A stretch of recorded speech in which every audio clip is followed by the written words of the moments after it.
Hi everyone, welcome to forex quit. आज की इस वीडियो में हम बात करने वाले हैं कि कैसे हम अपनी रिस्क मैनेजमेंट स्ट्रेटजी को बनाएं या फिर हमारा रिस्क मैनेजमेंट प्लान क्या होना चाहिए। अभी तक मैंने जितनी भी वीडियोस इसमें अपलोड करी हैं उसमें मैंने मेजरली मार्केट के बेसिक फंडामेंटल्स को समझाया है। Like market structure, specially market structure की हेल्प से जैसे आपको ये पता चला है कि प्राइस मूवमेंट कैसे होती है, मार्केट कैसे जब अपना स्ट्रक्चर शिफ्ट करती है तो वो किस तरीके से शिफ्ट करती है। तो जितनी भी मेरी मार्केट स्ट्रक्चर वाली वीडियोस हैं उनमें आपको क्लियर कट समझ में आ जाएगा कि मार्केट कब अपनी डायरेक्शन चेंज करता है, कब हमें मार्केट की डायरेक्शन के साथ में चलना है। तो अगर हम बात करें, बिकॉज एक जब हमें मार्केट की मूवमेंट्स का पता चल रहा है, जब हमें ये पता चल रहा है कि मार्केट की डायरेक्शन क्या रहने वाली है, आने वाले दिनों में मार्केट किस तरीके से बिहेव कर सकती है, देन उसके बाद जो सेकंड इंपॉर्टेंट चीज़ आती है वो हमारे लिए आती है कि हमारा रिस्क मैनेजमेंट प्लान क्या होना चाहिए। अब ये जो रिस्क मैनेजमेंट प्लान है इसमें कुछ चीज़ें ऐसी भी होंगी जो शायद आप फर्स्ट टाइम सुन रहे होंगे, बिकॉज ये कुछ वो चीज़ें हैं जो मैंने खुद मतलब इतने over the period of time मैंने रियलाइज़ करी और उसको मैंने अपनी खुद की ट्रेडिंग जर्नी में ऐड ऑन करा था। और जब से मैंने ये चीज़ें ऐड ऑन करी थी तो लाइक मैं कह सकता हूँ कि मेरी जो ट्रेडिंग जर्नी है वो काफ़ी ज़्यादा स्मूथ हुई है इन सब चीज़ों की वजह से। एंड इनमें जैसे मैंने कहा कि एक दो वो पॉइंट्स हैं जो लाइक पर्सनली मुझे फ़ील हुए और जिसके बारे में किसी ने शायद कभी यूट्यूब पे बात भी नहीं करी थी, तो वो चीज़ें भी मैंने इसके अंदर इंक्लूड करी हैं, तो आपको डेफिनेटली अभी पता चलेगा। तो अगर हम फर्स्ट पॉइंट की बात करें, that is called the theory of three accounts. ये पर्सनली मेरी थ्योरी है कि मेरा ये मानना है एक्चुअली हमें ट्रेडिंग के अंदर थ्री अकाउंट्स ओपन करने चाहिए। अब मैं थ्री अकाउंट्स की यहाँ पे क्यों बात कर रहा हूँ, जैसे फॉर एग्जांपल मेरे पास लेट से 1 लाख रुपीज़ का कैपिटल है। ओके, अब जैसे मैं पर्सनली जो ब्रोकर यूज़ कर रहा हूँ एट प्रेजेंट, मैं एक्सएनएस यूज़ कर रहा हूँ। तो अगर आप भी एक्सएनएस यूज़ करना चाहते हैं तो डेफिनेटली आप मेरे लाइक जो मैं लिंक आपको डिस्क्रिप्शन में दूंगा, आप वहाँ से भी ज्वाइन कर सकते हो। ओके, अब मैं इसलिए बोल रहा हूँ बिकॉज एक्सएनएस के अंदर क्या होता है कि हम मल्टीपल अकाउंट्स बहुत ईजिली फॉर्म कर सकते हैं। तो हमें बस एक ही बारी जैसे हमने जो भी अपना बेसिक डेटा वगैरह दिया वहाँ से आप अपना जब अकाउंट आप ओपन कर लो, एंड देन उसके बाद आप अकाउंट के अंदर आप विद इन मतलब आप लाइक मल्टीपल अकाउंट्स वहाँ पे ओपन कर सकते हो। फॉर एग्जांपल अगर आपको जैसे वहाँ पे कुछ मल्टीपल अकाउंट्स के ऑप्शन रहते हैं तो आप स्टैंडर्ड अकाउंट ही वहाँ पे चाहे तो 3 स्टैंडर्ड अकाउंट्स वहाँ पे ओपन कर सकते हो, with in seconds account open हो जाते हैं। ठीक है, सो उसके लिए कुछ भी एडिशनल डॉक्यूमेंटेशन एंड ऑल किसी चीज़ की कोई ज़रूरत नहीं होती। तो अब मेरा ये मानना है कि हमें एक्चुअली थ्री अकाउंट्स हमारे ओपन होने चाहिए जो भी हमारा ट्रेडिंग ब्रोकर हो उसमें। ओके, अब मैं ऐसा क्यों बोल रहा हूँ, देखिए फॉर एग्जांपल हमारे जो कैपिटल है लेट्स से वो 1 लाख रुपीज़ का है। ओके, अब अगर हम 1 लाख कैपिटल लेट्स से जो हम जो टिपिकल लोग करते हैं या जो मैंने मोस्टली ट्रेडर्स देखा है करते हुए, वो क्या करते हैं, जैसे वो एक अकाउंट अपना ओपन करेंगे, ठीक है, लेट्स से उनका कोई भी एक अकाउंट है, तो उसके अंदर वो सारा का सारा 1 लाख कैपिटल डिप्लॉय कर देंगे। ओके, अब जब उन्होंने 1 लाख कैपिटल उसके अंदर पूरा का पूरा डाल दिया, अब इसमें दिक्कत क्या रहती है कि ठीक है, जैसे लेट्स से उन्होंने कुछ डेज प्रॉफिट किया, जो भी उन्होंने अपना प्रॉपर रिस्क रिवॉर्ड मैनेज किया, सब कुछ किया, बट हम कह सकते हैं because after all we are all humans, right. तो हमारे भी इमोशंस समटाइम्स ऊपर या नीचे हो सकते हैं, समटाइम्स कभी पोजीशन साइजिंग में दिक्कत हो सकती है, समटाइम्स कभी ब्रोकर एंड से ही कुछ ग्लिच हो सकता है। ओके, तो ये बात हर किसी को जानते हैं कि मतलब हर किसी को ये बात पता है कि ऐसा कभी नहीं होता कि ब्रोकर एंड से कभी कोई ग्लिच ही ना हो। सो समटाइम ब्रोकर एंड से भी कोई ग्लिच हो सकता है। तो अब जस्ट इमेजिन करिए, 1 लाख के कैपिटल पे आप लेट्स से आपने 5-10 दिन आपने ट्रेड किया, maybe due to emotions, maybe like due to brokers glitch, और मे बी XYZ फॉल्ट। ओके, हो सकता है किसी आपका ही फॉल्ट हो सकता है जैसे मैंने कहा कि आपने वहाँ पे 0.10 लेना था और आपसे गलती से वहाँ पे पॉइंट लेट्स से डायरेक्ट $10 का ट्रेड लग गया। ओके, तो इस केस में दिक्कत क्या रहेगी कि आपका ये जो 1 लाख कैपिटल है ये वाइप आउट होने में कुछ सेकेंड्स लगेंगे। सो जो कैपिटल आपने बहुत मुश्किल से, बहुत मेहनत से आपने अरेंज करा था, या आपने जो भी पैसे आपने हार्ड एंड मनी जो आपने जोड़े थे, ये जाने में आपके आंखों के सामने 1 सेकंड भी नहीं लगेगा। ऑलराइट, तो इसलिए मैं हमेशा ये बोलता हूँ कि हमारे थ्री अकाउंट्स होने चाहिए। तो मेरा ये मानना है, आप जैसे देखिए, जैसे लेट से आपका 3% लाइक आपका 1 लाख का अगर आप कैपिटल है, तो मैं ये कहता हूँ आप 1 लाख के कैपिटल पे आप जस्ट 3% का रिस्क लीजिए। ओके, 3% से ज़्यादा आपको रिस्क लेने की ज़रूरत है नहीं है, और ये मैं जो 3% रिस्क की बात कर रहा हूँ ये मैं पर डे के अकॉर्डिंग ले कर रहा हूँ। ओके, सो ये आपका डेली बेसिस पे रहने वाला है। ओके, मैं यहाँ पे डे लिख देता हूँ। एंड ये जो आपका 3% रिस्क होगा, आपको वन ट्रेड में सिर्फ 1% रिस्क लेना है। ओके, तो एक ट्रेड पे आपका जो रिस्क रहेगा वो रहेगा जस्ट 1% पर ट्रेड। अब जितनी भी आपकी कैपिटल लेट से 1 लाख है या 10,000 है, या जितनी भी आपकी कैपिटल लेट से $100 की है, तो जितनी भी आपकी कैपिटल है आपको पर ट्रेड पे सिर्फ 1% ही रिस्क लेना है। तो टोटल जो आपका दिन का रिस्क होने वाला है, यानी और आपको दिन में जो ट्रेड लेने हैं वो भी 3 से ज़्यादा नहीं लेने हैं। सो फॉर एग्जांपल अगर आप लेट्स से आपका फर्स्ट ट्रेड विन हो गया, सेकंड ट्रेड विन हो गया और आपका रिस्क रिवॉर्ड काफ़ी अच्छा है, लेट्स से 1:5 आपने बुक कराया है, तो उस केस में आप ऑलरेडी 10% अप होंगे अपने टोटल कैपिटल पे, ऑलराइट। तो इसलिए आपको 2 ट्रेड्स के बाद ही मैं आपको सजेस्ट करूँगा कि आप थर्ड ट्रेड मत कीजिए, because you are already 10% up, okay. और अगर आप थर्ड ट्रेड आप एंटर कर भी रहे हो तो आई वुड सजेस्ट कि आप उसमें अगेन 1% रिस्क ना लेके आप 0.25% रिस्क लो, या फिर और भी कम आप हो सकता है तो आप उतना रिस्क लो, सो दैट कि अगर वो ट्रेड आपका लॉस भी हो जाए तो जो आपने 10% आप अपने अकाउंट पे अप हो उस पर आपको ज़्यादा बड़ा ब्लो ना लगे, वो जो 10% आप अप हो वो पैसा आप अपने घर लेके जाओ, ओके। तो ये तो आकी फर्स्ट अकाउंट की बात कि आप क्या करो अपने अकाउंट में। जैसे अगर आपका 1 लाख का जैसे लेट से आपका कैपिटल है, मैं आपको ये प्रॉपर ये जो थ्योरी ऑफ 3 अकाउंट्स है इनको एक्सप्लेन करता हूँ। तो आप क्या करिए, आप जैसे आपने अपने 3 अकाउंट्स खोल लिए, ओके, ये फर्स्ट, लेट से ये सेकंड एंड ये थर्ड अकाउंट, ओके। तो थर्ड अकाउंट में आपको जो ये जो टोटल 3 अकाउंट है, इन 3 अकाउंट्स में जो आपका फर्स्ट अकाउंट होगा, ओके, ये आपका होगा ट्रेडिंग अकाउंट। सो इस फर्स्ट वाले ट्रेडिंग अकाउंट में आपको जो कैपिटल रखना है, आपको इस फर्स्ट वाले ट्रेडिंग अकाउंट में जो कैपिटल रखना है ये आपका होगा एक्चुअल में ट्रेडिंग कैपिटल, ओके। सो ट्रेडिंग कैपिटल का मतलब ये है कि ये वो कैपिटल होगा जैसे आपको ट्रेड करना है। तो इस अकाउंट में आई वुड सजेस्ट कि आप जस्ट एक 4% अपना कैपिटल रखिए, बिकॉज अगर आप जस्ट 3% रखोगे तो जो आपका थर्ड ट्रेड होगा वो आपको समटाइम्स ट्रेड नहीं लेने देगा। बिकॉज जैसे लेट से मेरा जो रिस्क है, मैं पर ट्रेड $100 का रिस्क ले सकता हूँ, ओके। तो जो मेरा फर्स्ट अकाउंट होगा, जो मेरा ट्रेडिंग अकाउंट है, तो उसमें मैं सजेस्ट करूँगा कि आप जस्ट $400 रखो। मैं क्यों $400 की बात करूँ, मतलब आपको $400 में ट्रेडिंग में सिर्फ 3% रिस्क ही लेना है, टोटल 4% नहीं लेना है। बट बिकॉज जैसे लेट्स से मेरा फर्स्ट ट्रेड लॉस में क्लोज हुआ, सेकंड ट्रेड भी लॉस में क्लोज हुआ, तो थर्ड ट्रेड में अगर मेरे पास जस्ट यहाँ पे सिर्फ $100 अगर बचे रहेंगे तो मैं थर्ड ट्रेड नहीं ले पाऊँगा, सिस्टम अलो नहीं करेगा, ओके। तो उस केस में मुझे यहाँ पे कैपिटल जो है एटलीस्ट $200 चाहिए होगा, सो दैट कि मैं वहाँ पे $100 का रिस्क ले सकूँ। आई होप अभी आपको क्लियर हुआ होगा, ठीक है। तो इसलिए ज़रूरी क्या है कि मैं अपने फर्स्ट जो ट्रेडिंग कैपिटल है मेरा, जो जिसको मैं अपना ट्रेडिंग अकाउंट भी बोलता हूँ, उसमें जस्ट अपना 4% तक का रिस्क लो, ओके।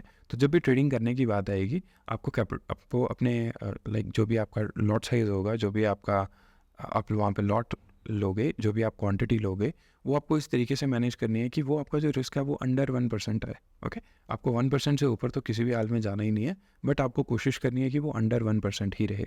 जैसे लेट्स से मैं अगर $100 का रिस्क ले सकता हूँ किसी ट्रेड पे, तो मुझे कोशिश करनी है कि वो जो रिस्क है अराउंड $90 के आसपास हो, क्लियर। तो ये हो गया मेरा फर्स्ट अकाउंट की कहानी। तो जैसे मैंने कहा कि आप इसमें जस्ट 4% तक का ही अपना कैपिटल डिप्लॉय करें। 3 ट्रेड्स आपके दिन में अगर गलत हो गए, just close your system and back testing करिए एंड समझिए कि आज क्या गलत हुआ, कहाँ पे क्या गलत जा रहा था, क्या मैंने ट्रेड्स गलत जगह पे ट्रिगर करे, या जो मेरे ट्रेड्स थे क्या वो वो प्रॉपर सिस्टम बेस्ड थे, रूल्स बेस्ड थे, या फिर जस्ट मुझे लगा और मैंने ट्रेड ले लिया, ओके। तो आपको ये चीज़ उस दिन बैठ के नोटिस करनी है एंड आप उस दिन बाकी बैक टेस्टिंग वगैरह भी कर सकते हो। नाउ अब बात करते हैं ये जो आपका सेकंड अकाउंट है इसका क्या काम रहेगा। देखिए सेकंड अकाउंट आपका काम रहेगा, ये आपका बैकअप होगा कैपिटल का, ठीक है। तो जिसमें अब जैसे मैं आपको बोलता हूँ कि फर्स्ट अकाउंट में आप अपना जस्ट 4% रखिए, तो ये जो आपका सेकंड अकाउंट है इसमें आप जस्ट अपना 10% कैपिटल रखिए, ओके। ताकि in case of emergency, like जैसे क्या होता है समटाइम्स हमने एक दिन ट्रेड करा, ठीक है, एंड लेट्स से हमने 3% यहाँ से सारा वाइप आउट कर दिया। अब नेक्स्ट डे जब हम ट्रेड लेने के लिए आएंगे, ऐसा कभी कभार होता है कि ट्रेड हमारा जैसे हमने रात को ट्रेड लिया, समटाइम्स ट्रेड हमारा लेट हो गया और हम सुबह उठ रहे हैं जब, एंड उठते ही स्क्रीन के विदिन 15 मिनट्स 20 मिनट्स हमें ट्रेड लेना है। समटाइम्स एक्सएनएस काम नहीं कर रहा, समटाइम्स सिस्टम काम नहीं कर रहा, कभी वाईफाई नहीं है, कभी इंटरनेट नहीं चल रहा, कभी कुछ ऐसा इशू आ जाए, तो ताकि अगर हम किसी वैसी प्रॉब्लम में रहे, या समटाइम्स कभी हमारा लेट्स से बैंक अकाउंट काम नहीं कर रहा, या बैंकिंग साइट्स काम नहीं कर रही, गूगल पे काम नहीं कर रहा, एंड समटाइम्स ऐसा भी होता है कि अगर हम उसी टाइम लाइक पैसा डिपॉजिट करने लगे तो वो भी नहीं हो पाता, कभी क्यूआर कोड नहीं चलता, तो ऐसे कुछ इश्यूज आते हैं। तो इसलिए जो हमारा सेकंड अकाउंट होगा इसमें जस्ट हम अपना 10% कैपिटल डिप्लॉय करके रखें। सो दैट मीन्स अराउंड, अगर हम देखें, अब आपको समझ में आया होगा, तो दैट मीन्स अगर हमारा 1 लाख का कैपिटल है तो आपको अपने ट्रेडिंग अकाउंट में जस्ट 15,000 ही कैपिटल डालना है। 85,000 तक मैं बोलूँगा आपको अराउंड अपने बैंक अकाउंट में ही सेव करके रखना है। आप इसका इंटरेस्ट खाइए, like means you can do what ever the hell you can do with this 85%, okay. तो अब इससे बेनिफिट क्या होगा, दैट मीन्स आपके पास जैसे लेट्स से अगर आपका फर्स्ट डे ख़राब होता है कोई इशू नहीं, सेकंड डे ख़राब होता है तो भी आपको कोई इशू नहीं आएगा। दैट मीन्स आपके पास एक डे का ऑलरेडी एक सरप्लस में आपके पास में एक कैपिटल अरेंज रहेगा अपने सेकेंड अकाउंट में। तो दैट मीन्स कि इन केस जैसे आपने फर्स्ट डे ट्रेड किया, आपका 3% वाइप आउट हो गया, इट्स ओके, नो प्रॉब्लम। अभी भी स्टिल आपके पास 97% कैपिटल आपके हाथ में होगा। तो डे 2 में आप क्या कर सकते हैं, बिकॉज आपके पास ऑलरेडी आपने सेकेंड डे का अरेंज करके रखा हुआ है। तो जब आपने सेकेंड डे का कैपिटल अरेंज करके रखा हुआ है, तो इस पर्टिकुलर केस में आप क्या कर सकते हो कि आपका अगर लेट्स से उस टाइम पे एक्सएनएस काम नहीं कर रहा तो भी आपको कोई इशू नहीं आने वाला। एंड आप सिंपली आप थर्ड डे के लिए जब आपका सेकेंड डे का लेट्स से आपका बिकॉज आपने बैकअप करके रखा हुआ है, तो अब बहुत ईजीली आप सेकेंड अकाउंट से अब अपने फर्स्ट अकाउंट में अकाउंट टू अकाउंट आप ईजिली आप ट्रांसफ़र कर सकते हो। ओके। एंड जब हम बात करते हैं थर्ड अकाउंट, अब थर्ड अकाउंट का क्या काम है, आई होप आपको फर्स्ट अकाउंट और सेकंड अकाउंट का ईजिली समझ में आएगा कि हमने इन दोनों अकाउंट्स को यूज़ कैसे करना है। ओके। अब बात करते हैं थर्ड अकाउंट की। तो थर्ड अकाउंट में आप इसको यूज़ करोगे फॉर योर प्रॉफिट बुकिंग, मतलब जितना भी आप प्रॉफिट बुक करोगे वो आप इस थर्ड अकाउंट में डिप्लॉय करते जाओगे। सो फॉर एग्जांपल हमने डे 1 पे जैसे 3 ट्रेड्स लिए या फिर 2 ट्रेड्स लिए और दोनों के दोनों ट्रेड्स में वी आर अप्रॉक्सीमेटली 10% अप। ठीक है। अब ये जो 10% अप वाला आपका अमाउंट है वो आपको क्या करना है, वो आपको यहाँ से उठा के इस ट्रेडिंग के अकाउंट से उठा के आपको अपने ये नंबर थर्ड वाले अकाउंट में डाल देना है, सो दैट कि आप उस ट्रेडिंग जो आपने ट्रेडिंग कैपिटल से जो आपने पैसा कमाया है उसको आप लूज़ ना कर दो। ओके। सो आई होप ये चीज़ अब आपको क्लियर हुई होगी। ठीक है। तो आपको बस सिंपली इतना ही करना है, आपको जो भी आपने प्रॉफिट यहाँ से बनाया आप उसको उठा के अपने थर्ड अकाउंट में डाल दीजिए। एंड जैसे 3 दिन के बाद 4 दिन के बाद वेन एवर यू विश, जब भी आपको लगे कि ओके अब मेरे पास एक सब्सटेंशियल अमाउंट हो चुका है इकट्ठा, लेट्स से 10,000, लेट्स से 15 या 20,000, देन आप उसके बाद में उसका ज़रूर विड्रॉल लीजिए, बिकॉज रियल पैसा वही है जो आपके बैंक अकाउंट में पड़ा हुआ है। तो आपके ट्रेडिंग अकाउंट में पड़ा हुआ है इन जस्ट नंबर्स, वो कोई पैसा नहीं है। तो जो पैसा आपके हाथ में है वही रियल पैसा है। तो इसलिए मैं आपको ज़रूर सजेस्ट करूँगा जो आपका थर्ड अकाउंट भी है इसको आपको मोस्टली एम्प्टी ही रखना है, मोस्टली खाली ही रखना है। क्योंकि जब जब आप इसमें इकट्ठा करो पैसा तो आप 1, 2 दिन 3 दिन में आप यहाँ से विड्रॉल ज़रूर लीजिए। ओके। तो ये था बेसिकली एक जिसको मैं बोलता हूँ तो theory of 3 accounts. I hope ये थ्योरी आपको बहुत अच्छे से समझ में आई होगी। मैं एक बार फिर से आपको बता दूँ, फर्स्ट अकाउंट में 1 लाख में आपका जो 4% बनेगा, लेट्स से 1 लाख का जो 4% आपका रहेगा, आपको बस उसमें उतना ही कैपिटल अरेंज करके रखना है। ठीक है। अब जैसे लेट्स से किसी का $100 का अकाउंट है तो आपका जो फर्स्ट अकाउंट रहेगा उसमें आपको जस्ट $4 ही रखना है। किसी का $1,000 का अकाउंट है तो उसको $40 ही रखने हैं। ठीक है। तो इस तरीके से जिसका $10,000 का है तो उसको ओनली $400 ही यहाँ पे रखने हैं। ठीक है। तो इस तरीके से आपको उतना ही यहाँ पे कैपिटल रखना है, जो आपका टोटल कैपिटल हुआ है उसका बस आपको यहाँ पे 4% अपने फर्स्ट अकाउंट में डाल के रखना है। सेकंड अकाउंट में आप उसका 10% रख लीजिए, so that for the backup. And third account आपका प्रॉफिट बुकिंग वाला अकाउंट होगा। ओके। सो आई होप ये चीज़ आपको क्लियर हुई हो। The next one is account security. अब देखिए अकाउंट सिक्योरिटी का मतलब यहाँ पे ये है, बिकॉज जब भी हम ट्रेडिंग करते हैं तो जो सेकंड चीज़ हमारे दिमाग में आती है वो ये आती है कि जैसे लेट्स से किसी ने किसी से कोई पैसा उधार लिया एंड वो उस पर ट्रेड कर रहा है, या फिर मैं आई वुड सजेस्ट कि कोई किसी को भी ऐसा करना नहीं चाहिए कि उधार के पैसे से आप ट्रेडिंग करिए। बट लेट्स से कोई एक ऐसा केस है कि किसी ने बहुत हार्ड अर्न मनी थी, उसने बहुत साल लगा के वो पैसा इकट्ठा किया एंड देन उसके बाद उसने सारा पैसा अपने ट्रेडिंग अकाउंट में डाल दिया। अब देखिए इस केस में जैसे मैंने कहा कि आपके पास कुछ तो अकाउंट सिक्योरिटी होनी चाहिए। तो ये जो मैंने आपको थ्योरी ऑफ 3 अकाउंट्स बताई है, इससे आपका कभी भी एंटायर कैपिटल ब्लो आउट नहीं होगा। Let me tell you honestly, because अगर कोई कितना भी किसी की अगर एक्यूरेसी लेट से बहुत कम भी है, लेट से 20, 30, 40% भी है, तो भी उसका अकाउंट ब्लो अप नहीं होगा। डिपेंड्स अपॉन कि उसका रिस्क रिवॉर्ड क्या है, डेफिनेटली वो तो मैटर करेगा। बट मैं ये बोलूँगा अगर लेट से अगर आपका $1,000 का भी अकाउंट है या फिर लेट से $100 का भी अकाउंट है, तो आपको ये सारा कैपिटल ब्लो करने के लिए कम से कम 1 महीने का टाइम चाहिए। दैट मीन्स अराउंड आपको अगर आप 3% भी अगर आप ब्लो करने के लिए जाओ तो 30 ट्रेडिंग सेशंस में भी आपका जस्ट 90% कैपिटल ही वाइप आउट हो पाएगा। ओके। 30 ट्रेडिंग सेशंस में। और हमें दिक्कत 30 ट्रेडिंग सेशंस में टोटल कैपिटल वाइप आउट की नहीं है, हमें दिक्कत ये होती है कि जो एक ही दिन में सारा का सारा ट्रेडिंग कैपिटल वाइप आउट हो जाता है। ओके। तो वैसा ना हो, वैसी अकाउंट सिक्योरिटी आपको ये थ्योरी ऑफ 3 अकाउंट से डेफिनेटली मिल जाएगी। The next one is how much account should be at risk. ये भी मैंने आपको थ्योरी ऑफ 3 अकाउंट्स में एक्सप्लेन कर दिया। अब देखिए ये हर किसी का अलग अलग हो सकता है। लेट्स से किसी का अकाउंट अगर $100 का है तो वो ऑफकोर्स वो 1% या 1% रिस्क पर ट्रेड पे नहीं जाना पसंद करेगा, बिकॉज बहुत छोटा अकाउंट है। तो वहाँ पे डेफिनेटली आप 3% पर रिस्क पे भी जा सकते हो या फिर आप 2% रिस्क पे भी जा सकते हो। तो it's all depends upon your trading capital and your skills in this market. तो ये मतलब ये मैं बोलूँगा कि ये आप ही की चॉइस है। बट अगर आपका अकाउंट छोटा है लेट्स से तो आप डेफिनेटली आप 2 to 3% रिस्क भी ले सकते हो। छोटे से मेरा कहने का मतलब है कि लेट्स से 100 या और $200 का, ठीक है। तो आप 2 to 3% रिस्क पर ट्रेड आप ले सकते हो। एंड अगर आप 2% ले रहे हो तो वो आपका दिन का 6% हो जाएगा। बट आपको ट्रेड जो है हर दिन में 3 से ज़्यादा नहीं लेने हैं, ठीक है, जब तक आप एटलीस्ट स्टार्टिंग के 6 मंथ्स आप नहीं निकाल लेते। एंड देन उसके बाद आप जब आपके 6 मंथ्स हो सकते हैं देन आप जिस तरीके से मर्जी चाहे आप वैसे ट्रेडिंग कर सकते होंगे, बिकॉज तब तक आप एक प्रॉफिटेबल ट्रेडर बन गए होंगे। एंड देन यू नो कि किस तरीके से मार्केट में प्रॉफिटेबल बना जाता है। And then you can do your own research and analysis, means उसके बाद आप जैसे चाहिए आप वैसे ट्रेडिंग कर सकते हैं। बट स्टार्टिंग के 6 मंथ्स में अगर जो मैं आपको रूल्स बता रहा हूँ, इन रूल्स की हेल्प से आप डेफिनेटली एक प्रॉफिटेबल ट्रेडर बन जाओगे। इस चीज़ की गारंटी मेरी है। Okay, the next one is use of leverage. Now what does that mean use of leverage? देखिए, एज अ बिगिनर मैं आपको डेफिनेटली सजेस्ट करूँगा, क्योंकि जो मैंने आपको अभी लाइक ये थ्री अकाउंट्स की थ्योरी दी है, इसके अंदर आप डेफिनेटली 100% लेवरेज यूज़ करिए।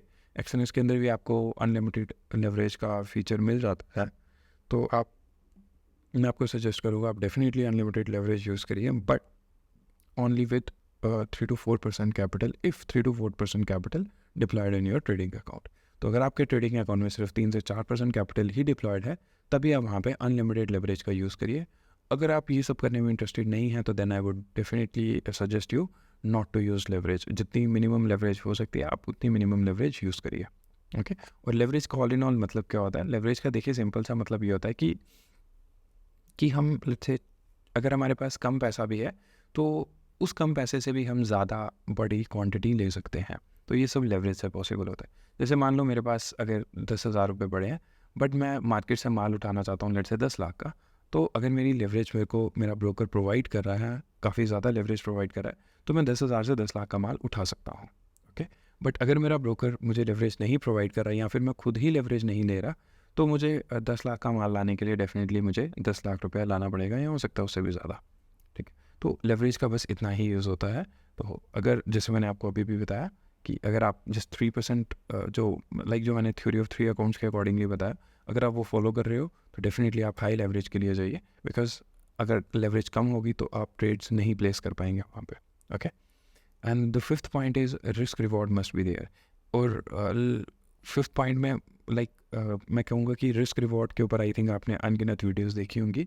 इसके ऊपर तो शायद मुझे कुछ ज़्यादा एक्सप्लेन करने की भी ज़रूरत नहीं है। जब हम एंट्रीज डिस्कस करेंगे तो डेफिनेटली मैं आपको बता दूंगा कि आपका एक आइडियल रिस्क रिवॉर्ड क्या होना चाहिए। बट अभी के लिए मैं बोलूँगा कि अगर आप बिल्कुल ही बिगिनर हैं या आप अभी स्टार्ट कर रहे हैं तो 1:2 के साथ जाइए। जब आपका कॉन्फिडेंस बिल्डअप हो जाएगा और जब आप अपने ट्रेड्स को अच्छे प्रॉफिट में जाते हुए देखोगे, तो आप 1:3 पे भी स्विच कर सकते हो, 1:4, 1:5। देन एक्सपीरियंस के साथ में आपको पता चलता जाएगा कि क्या मुझे अब अपने रिस्क रिवॉर्ड को थोड़ा ऊपर बढ़ाना चाहिए या नहीं बढ़ाना चाहिए। So time will tell you each and everything about risk and reward, but risk and reward must be there. Because देखिए, आपको इस चीज़ को बहुत अच्छे से समझना पड़ेगा। बिना रिस्क रिवॉर्ड के ट्रेडिंग नहीं होती। अगर आप 10 रुपये दे के आ रहे हो जब आप लूज़ कर रहे हो, और जब आप प्रॉफिट कर रहे हो तो आप जस्ट 1 या 2 रुपये प्रॉफिट कर रहे हो, तो let me tell you honestly, because it's not mathematically possible. आप खुद समझिए कि जब देने की बारी आ रही है, जब लूज़ करने की बारी आ रही है, आप वहाँ पे 10 रुपये दे के आ रहे हो, और जब प्रॉफिट करने की बारी आ रही है आप 1 या 2 रुपये करके आ रहे हो, है ना? तो आप उसमें कैसे प्रॉफिटेबल हो सकते हो? Because we are not like कि हम कुछ ऐसा नहीं है कि हमारे पास कुछ एक ऐसी इंटरनल सीक्रेट्स हैं या फिर ऐसी स्ट्रेटजीज़ हैं हमारे पास कि जिनसे हम कभी हमें लॉस होगा ही नहीं, हमारा हर ट्रेड प्रॉफिट मिल जाएगा। ऐसा कभी भी नहीं होगा, किसी के साथ भी नहीं हुआ।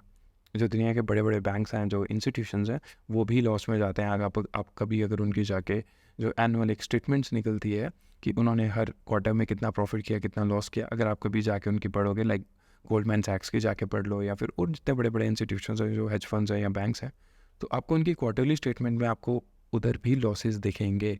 तो दैट मीन्स अगर इतने बड़े हेज फंड्स या इंस्टीट्यूशंस जो पैसा लगा रहे हैं, जो मार्केट को चला रहे हैं, अगर वो लोग भी कुछ ऐसे सडन पीरियड में या फिर पूरे साल में कुछ उनका भी एक रफ फेज़ आता है, so we are just retail traders. Okay, तो आप मान के चलिए कि अगर आप 100 ट्रेड्स लेने वाले हैं तो उसमें आपके 50 या 60 ट्रेड्स ही सही होने वाले हैं, 40 गलत होने ही वाले हैं। ओके, 70% एक्यूरेसी, 80% एक्यूरेसी आ जाती है, ऐसी बात नहीं है कि नहीं आती है, होती है इतनी accuracy. But I would suggest कि इतनी एक्यूरेसी का आप करोगे भी क्या?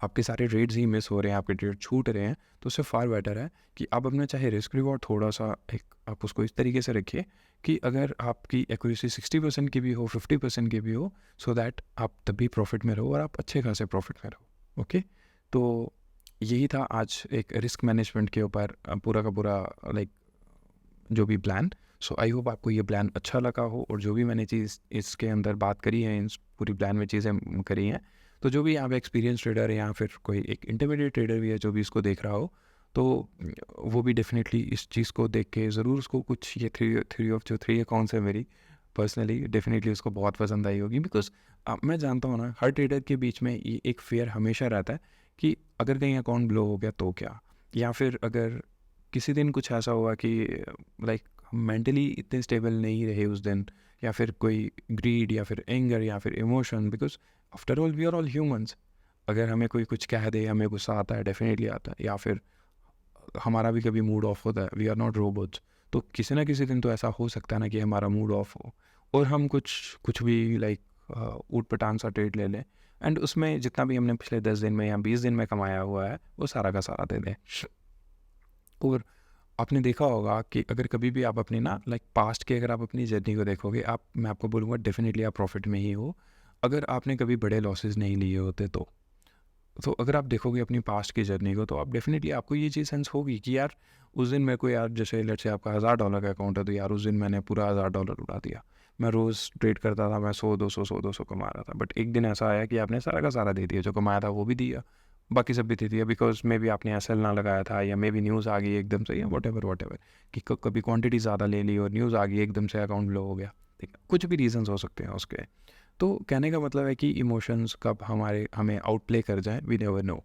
तो जो चीज़ हमारे हाथ में बहुत ज़्यादा नहीं है, लाइक हमें पता है कि मे बी 10 में से 4 दिन हमारे इमोशंस हाथ में हो, या मे बी 8 दिन हो, मे बी 9 दिन हो, बट जो एक दिन या फिर किसी एक ट्रेड में अगर इमोशन हमारे हाथ में ना रहा, तो हम डेफिनेटली जितना भी हमने कमाया और जो भी हमारा हार्ड एंड मनी है, उसको तो हम रिस्क पे हमें नहीं लगाना चाहिए। दैट्स वाई ये थ्योरी ऑफ 3 अकाउंट्स मैं लेके आया हूँ। आई होप आपको ये थ्योरी भी समझ में आई होगी, और बाकी जो चीज़ें मैंने एक्सप्लेन करी है वो भी समझ में आई होगी। तो बस आज की इस वीडियो में इतना ही, और प्लीज़ इस वीडियोस को ज़रूर शेयर करिए अपने उन फ्रेंड्स के साथ में जिनको रिस्क मैनेजमेंट में प्रॉब्लम हो रही है, या फिर जिनको ट्रेडिंग में ओवरऑल प्रॉब्लम हो रही है। आप इस चैनल की जो मैंने प्लेलिस्ट क्रिएट करी है, आप उसको भी रेकमेंड कर सकते हो, तो it will definitely help them a lot. Thanks.